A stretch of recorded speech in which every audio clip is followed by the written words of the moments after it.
We're joined today by seniors Matt Medeiros and James Philbrook after a terrific 74-55 victory over Albertus Magnus College here at the Alphon Center. Guys, congrats on a great win. What were your thoughts in warm-ups today, thinking about this big game ahead, an undefeated team in conference, ranked 16th nationally as Albertus? What was your mindset coming into today's game? Well, down there, we got off to a bad start. We're down, 13, 14. You put yourself in a hole against a great team like Albertus, you're not going to win. So our mindset today was, come out with a good start.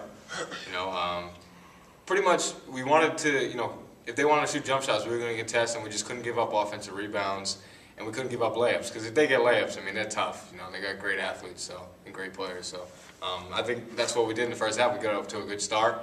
We controlled tempo. So that's what fueled to the victory.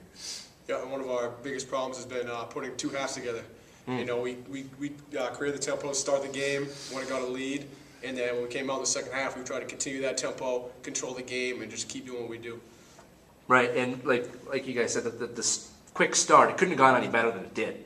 It was like 14-4 at one point, and then a 44-22 lead at the half. What was Coach Santacola's message at the half? To continue doing what we preach at practice. What we were going over. Like James said, you have to put two halves together. We can't do it for one half and not do it for the second half.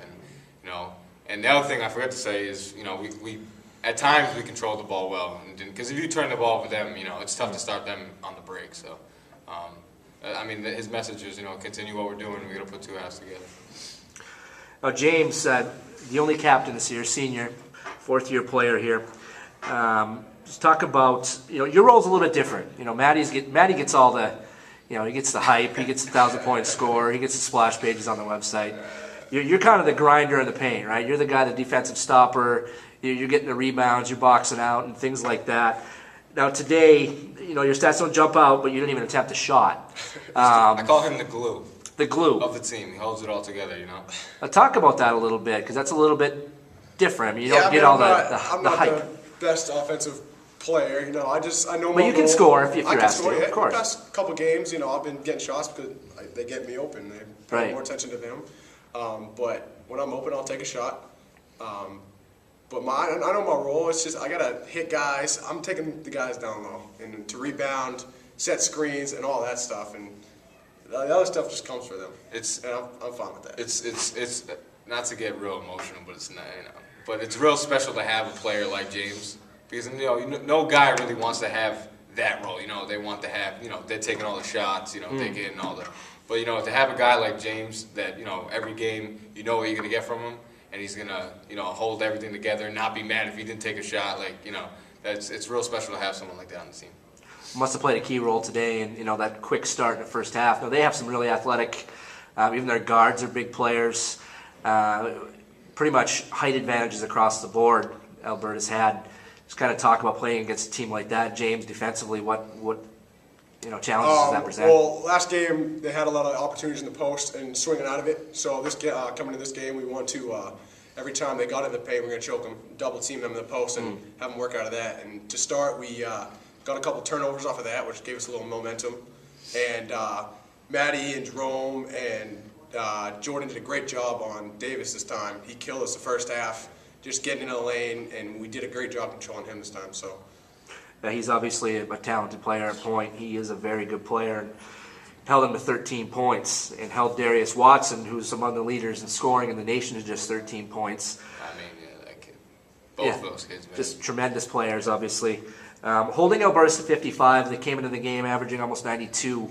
That's quite a defensive statement right there. What do you attribute that to? Like I said, tempo. Tempo, we control tempo, so, we control clock. If you take quick shots, that's what they want. They want to get on the break. They want to turn you over. That's how they get. We can't play with them in the 90s, Yeah. We just can't. Holding them 60, 70 points, that's how we're going to be in the game. So, tempo, being there for one another, playing as one, as a unit on defense, rebounding, not giving them that many second chance opportunities. That's how you control a team that scores 90 plus. You can't just let them do what they want to do. Just taking care of the ball. Yep. Absolutely. Now, next up for you guys, just a few games left. You are at Mount Ida middle of this week. another home game against Riviere. Kind of going down the stretch here. How do you build off of this? How do you sustain this? The energy in the gym was just unbelievable, perhaps the best I've seen it in some time, especially for a Saturday afternoon game. How do you sustain this going into the upcoming games? It all starts tomorrow. I mean, you can enjoy it tonight, but at the end of the day, like I told the guys, we didn't win anything, really. We won a good game, we beat a good team, but, tomorrow's a new day. We're going to build on, Monday we need to have good practice. Tuesday we need to go good practice because, Mount Ida is going to play us tough at home. They're gonna, every team down the road is going to play you tough, It's not, there's no games are given, so we can't, be satisfied with this win. It's a great win, but right, you got to put it behind you. You got to move on. Yep. And us 4 seniors, me, Maddie, KV, and Jobin, it's our last stretch, like you just said, and we want to continue this for the next 5 games, what we have left, and we want to reach our ultimate goal. Yeah, build off of this. Yep. Now, one last question. Like I said, the crowd was tremendous, and they really got into it. What does that do for you guys? What kind of message do you want to send to our fans, trying to duplicate what we saw today? I mean, I appreciate everybody that comes out. I know there's, people that don't even go to school that live, older people that come to the games. Even students, like, coming down, making, noise like that, it really does help us, especially when you go on a run. You get the crowd into it, and, it's a great feeling, especially if, they're having a good time, we're having a good time. So, it does help. It does. The crowd does, because when we go on the road, it's tough. It's loud. You can't hear when you're on your opposing team. You can't hear what your coach is trying to say, what someone else is trying to say to you. So, it's good to have a nice crowd. I love it. Yeah. It gets me psyched. It gets you. You get that, like, a tingling feeling. I don't know.